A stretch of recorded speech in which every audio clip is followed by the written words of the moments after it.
نبی اکرم نور مجسم شفیع معظم صلی اللہ تعالی علیہ وآلہ وسلم کے جو صحابہ کرام ہیں، اللہ تعالیٰ نے انہیں بڑی عظمتوں اور بڑی شانوں سے مالا مال فرمایا۔ صحابہ کرام علیہم رضوان کے کچھ درجات ہیں، ان درجات میں سے ایک بڑے درجے کے لوگ وہ ہیں جنہیں عشرہ مبشرہ کہا جاتا ہے، یعنی وہ 10 صحابہ جنہیں ایک ہی نشست میں نبی پاک صلی اللہ علیہ وسلم نے جنت کی بشارت عطا فرمائی۔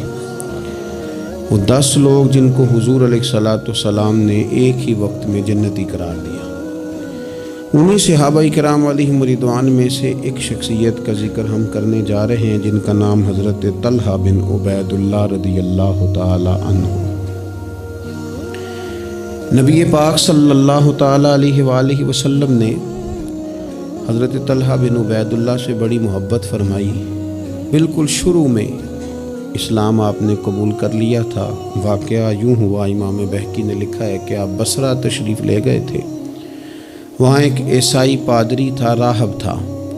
چونکہ عیسائیوں نے اور یہودیوں نے تورات کے اندر نبی کریم صلی اللہ علیہ وسلم کی عظمتوں اور شانوں کو پڑھا ہوا تھا، تو وہ عیسائی بصرہ میں لوگوں سے یہ کہہ رہا تھا کہ اگر یہاں کوئی حرم کا شخص ملے تو اسے میرے پاس لاؤ۔ حضرت طلحہ بن عبید اللہ رضی اللہ تعالیٰ عنہ وہاں گئے ہوئے تھے۔ لوگ آپ کو پکڑ کے اس عیسائی راہب کے پاس لے گئے۔ اس نے آپ سے پوچھا کہ مکے میں کوئی نیا واقعہ ہوا ہے، کسی احمد نامی شخص کا ظہور ہوا ہے؟ انہوں نے کہا، حضرت طلحہ بن عبید اللہ نے، کہ نہیں مجھے تو نہیں پتا۔ اس نے کہا کہ وہاں احمد نامی ایک شخص کا ظہور ہوگا جو اللہ کے پیارے رسول ہوں گے۔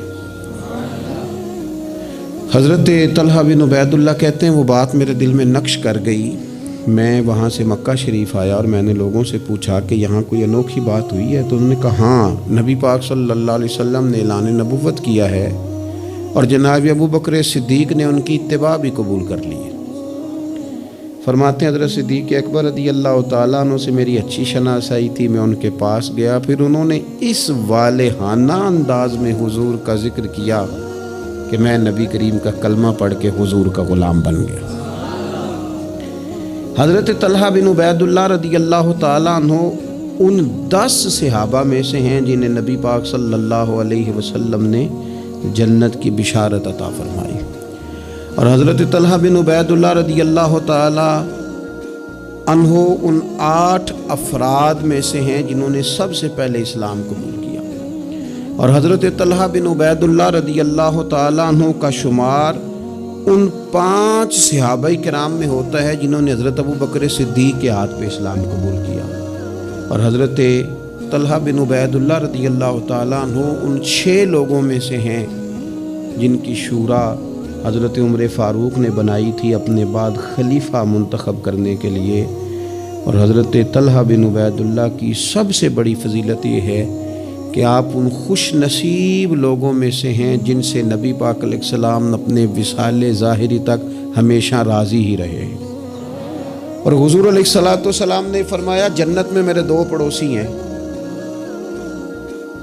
2 بندے جنت میں میرے ہمسائے ہیں۔ یا رسول اللہ صلی اللہ علیہ وسلم کون سے؟ فرمایا ایک حضرت زبیر بن عوام اور دوسرے طلحہ بن عبید رضی اللہ تعالی عنہ۔ یہ 2 لوگ ایسے ہیں جن کو رسول پاک صلی اللہ تعالی علیہ وسلم نے فرمایا کہ یہ جنت میں میرے پڑوسی ہیں۔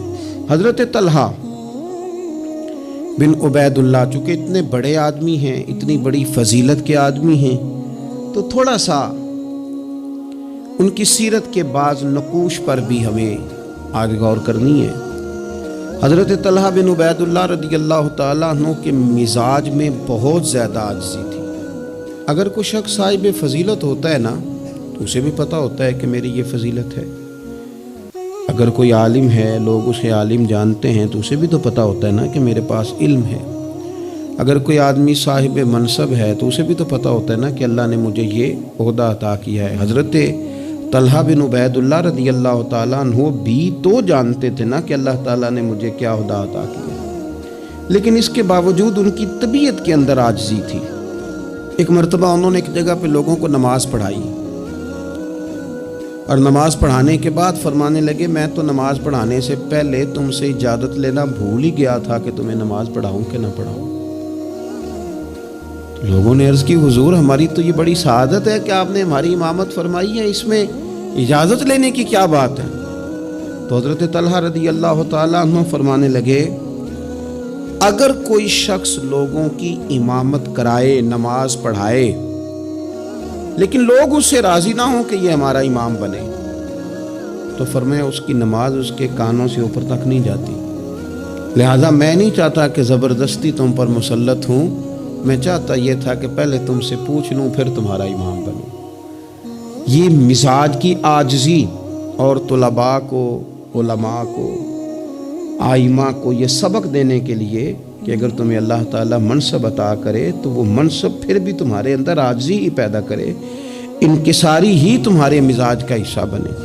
اللہ تبارک و تعالیٰ نے حضرت طلحہ رضی اللہ تعالیٰ عنہ کو مال بھی عطا فرمایا تھا، لیکن اس کے ساتھ ساتھ خرچ کرنے کا شوق اور جذبہ بھی اللہ نے انہیں دیا تھا۔ ایک شخص پر 30,000 دینار کا قرضہ تھا، سارا ہی انہوں نے اپنے ذمے لے لیا، فرمایا تو بے فکر ہو جا، میں تیرا سارا قرضہ ہی ادا کر دوں گا۔ یتیموں، بیواؤں، مساکین سب کے ساتھ فراخ دلی سے پیش آتے، لوگوں کے مسائل حل کرتے۔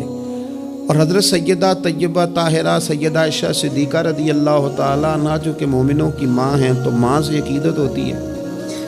حضرت طلحہ بن عبید اللہ رضی اللہ تعالیٰ عنہ کو بڑی عقیدت تھی، ہر سال 10,000 دینار سیدہ عائشہ کی خدمت میں بطور نذرانہ کے پیش کرتے تھے، بطور نذرانہ کے، اپنے دل کی تسکین کے لیے کہ میں اپنی ماں کی خدمت کروں۔ اور خدمت خلق اور دینے کا جذبہ اس طرح کا تھا کہ ان کی زوجہ ارشاد فرماتی ہیں کہ ایک دن میں انہوں نے 1,00,000 درہم اللہ کے راستے میں خرچ کیا۔ لیکن اپنی ان کی کیفیت یہ تھی کہ انہیں نماز میں مسجد جانے میں اس لیے دیر ہو گئی کہ ان کا کرتا پھٹا ہوا تھا اور میں کرتا سی رہی تھی، تو کرتا سیتے سیتے دیر ہو گئی تو ان کی جماعت رہ گئی، یعنی اللہ کے بندوں پر خرچ کر دیا لیکن اپنے اوپر انہوں نے خرچ نہیں کیا۔ یہ سٹیٹس بندے کا اس وقت بنتا ہے جب دیکھیں بہت سارے لوگوں کا مزاج ہوتا ہے کہ میں پیسے جمع کر لوں، پیسے جمع کر لوں، تو وہ بھی جمع کرتے تھے، اللہ کے بندے بھی جمع کرتے تھے، پر دنیا کے بینکوں میں نہیں، آخرت کے خزانے میں۔ تو وہ آخرت کے خزانے میں جمع کرنے کا یہ انداز تھا کہ ان کی زوجہ فرماتی ہیں کہ ایک دن میں نے انہیں بڑا پریشان دیکھا، بڑے ہی پریشان تھے، تو میں نے ان سے کہا کہ مجھ سے کوئی غلطی ہو گئی، آپ بہت زیادہ پریشان ہیں؟ تو حضرت طلحہ بن عبید اللہ رضی اللہ تعالیٰ عنہ فرمانے لگے نہیں، تم سے کوئی غلطی نہیں ہوئی، اصل میں آج میرے پاس بہت سارے پیسے جمع ہو گئے، تو میں پریشان ہوں کہ اتنی دولت کے ساتھ وقت گزاروں گا۔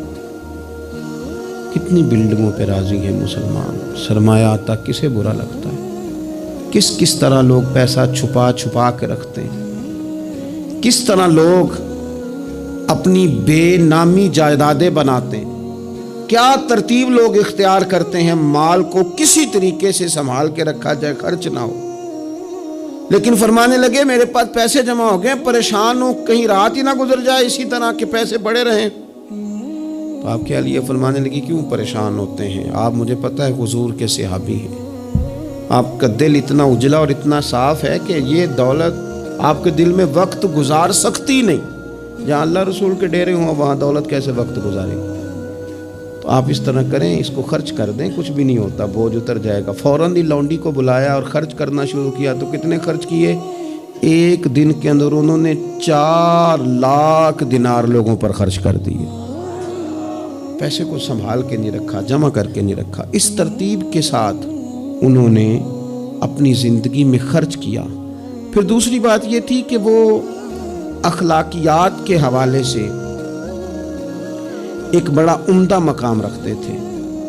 حضرت سیدنا کعب بن مالک رضی اللہ تعالیٰ عنہ کا بڑا مشہور واقعہ ہے کہ آپ غزوہ تبوک میں نہیں جا سکے تھے، تو نبی پاک صلی اللہ تعالیٰ علیہ وسلم ناراض ہو گئے اور 50 دن تک رسول کریم صلی اللہ علیہ وسلم ناراض رہے۔ حضرت کعب بن مالک رضی اللہ تعالیٰ عنہ فرماتے ہیں کہ ظاہر ہے حضور ناراض تھے تو پھر مجھے لگتا تھا کہ سارا مدینہ ہی ناراض ہے، زمین و آسمان ناراض ہے۔ فرماتے ہیں چونکہ ہر شخص ناراض تھا اور میں بڑا پریشان تھا، پھر کئی دنوں کے بعد اللہ تبارک و تعالیٰ نے میری توبہ قبول فرمائی، اور جب اس کا اعلان ہوا نا تو فرماتے ہیں سب سے پہلے جس بندے نے اٹھ کے مبارک دی اور بڑی گرم جوشی سے مجھے ملے وہ حضرت طلحہ بن عبید اللہ تھے۔ گویا انہیں اس بات کا شوق ہوا کہ دیکھو اللہ نے ہمارے اس بھائی کی توبہ کو قبول کر لیا ہے، اس پر فضل ہو گیا ہے۔ یعنی اگر کسی کو قرب الہی ملے اور خدا کی رحمت کسی پر برسے تو آگے بڑھ کر اس بندے کو مبارکباد دینا یہ بھی اچھے اخلاق کی علامت ہے۔ اور پھر کچھ لوگوں کا یہ مزاج ہوتا ہے کہ وہ باہر تو بڑے با اخلاق ہوتے ہیں، بڑے با مروت ہوتے ہیں، لوگوں کی بڑی گڈ بک میں ہوتے ہیں، سوسائٹی انہیں بڑا اچھا کہتی ہے، گھر کے اندر ان کی حالت خراب ہوتی ہے۔ گھر والے شکوہ کرتے ہیں کہ یار یہ بندہ ہم سے بھی کبھی اچھے موڈ میں بات کرے، یہ گھر بھی آئے تو کبھی ہنستا ہوا آئے۔ حضرت طلحہ رضی اللہ تعالیٰ عنہ کی حسن معاشرت ان کے گھر کے اندر اتنی اعلیٰ تھی، اتنی خوبصورت تھی کہ ان کے بچے، ان کی اہلیہ، ان کے بہن بھائی، ان کے ماں باپ، ان کے رشتہ دار ان سے ٹوٹ کر پیار کرتے۔ ام ابان ان کی شادی ہونی تھی، بڑے بڑے معزز لوگوں نے اس خاتون کو پیغام بھیجا، بڑے اعزاز والی خاتون تھی، لیکن وہ کہنے لگی مجھے تو نکاح حضرت طلحہ بن عبید اللہ سے ہی کرنا ہے۔ بھئی ان سے آپ کو کیوں نکاح کرنا ہے؟ تو وہ کہنے لگی میں ان کے اخلاق کے عالیہ سے واقف ہوں، اوصاف حمیدہ کو جانتی ہوں، وہ نہ گھر میں آتے ہیں تو پھر بھی ہنستے ہوئے آتے ہیں، اور میں نے سنا ہے جاتے ہیں تو پھر بھی ہنستے ہوئے جاتے ہیں، اور ان سے مانگنا نہیں پڑتا، خود ہی دے دیتے ہیں، اور کبھی مانگ لو تو دینے میں دیر ہی نہیں کرتے۔ اور فرمانے لگی اگر کوئی کام کر دو تو شکریہ ادا کرتے ہیں، اور کوئی غلطی ہو جائے تو محبوب کے صحابی کی شان یہ ہے کہ فوراً معاف کر دیتے ہیں۔ تو ان اوصاف کا شوہر اگر کسی کو ملے تو پھر اس خاتون کو نکاح کرنے میں دیر نہیں کرنی چاہیے۔ حضرت طلحہ بن عبید اللہ رضی اللہ تعالیٰ عنہ کی بڑی خدمات ہیں، تمام غزوات میں شریک ہوئے سوائے غزوہ بدر کے۔ اس میں بھی بعض محدثین نے لکھا ہے کہ انہیں نبی پاک صلی اللہ تعالیٰ علیہ وسلم نے ایک مہم پہ بھیجا تھا جس کی بنیاد پر وہ جو نہ جا سکے غزوہ بدر میں، عملی طور پر شریک نہ ہو سکے، لیکن جو غزوہ احد ہے اس کے بارے میں تو حضرت ابوبکر صدیق رضی اللہ تعالیٰ عنہ فرمایا کرتے تھے غزوہ احد کا سارا دن ہی حضرت طلحہ کا ہے۔